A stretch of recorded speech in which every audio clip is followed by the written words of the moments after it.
Date का मतलब की भी होता है, नाउन क्लॉज में पढ़ते हैं। डेट का मतलब जो भी होता है जो हम रिलेटिव क्लॉज में पढ़ते हैं, ठीक है। तो वह, उनको, वैसा ही, जैसा। फिर आई आ गया, आई मतलब मैं, फिर सब्जेक्ट हो गया।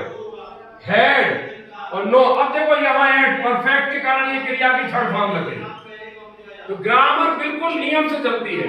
आई हैड नोन, नोन माने जानना, हर माने उनको, उनको मतलब दादी। अब इसका अगर सेंटेंस का हिंदी बनाए तो बनेगा कि मेरी दादी माँ और दादी माओं की तरह ही बिल्कुल वैसी ही दिखाई देती है जैसी कि 20 साल पहले थी। She had been old and wrinkled for the 20 years. मैं उनको पिछले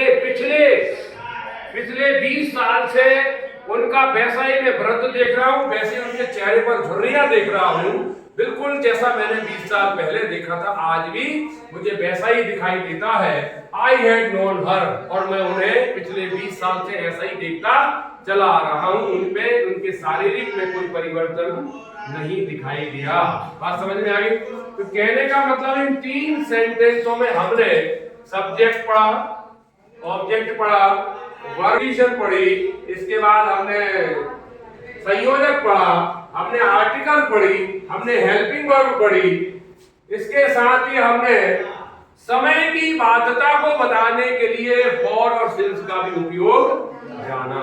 बात समझ में आ गई? इस तरीके से जब हम पढ़ेंगे तो जब आप पढ़ोगे तो सब आपको याद आने लगेगा कि यार ये वाक्य बने, इनमें सारा मटेरियल बना जैसे शरीर हमारे अंगों से बनता है, जैसी सेंटेंस में भी ये सारी चीजें कहीं ना कहीं आपको टकराती है या मिलती है, इसलिए पढ़ना जरूरी है। बात समझ में आई?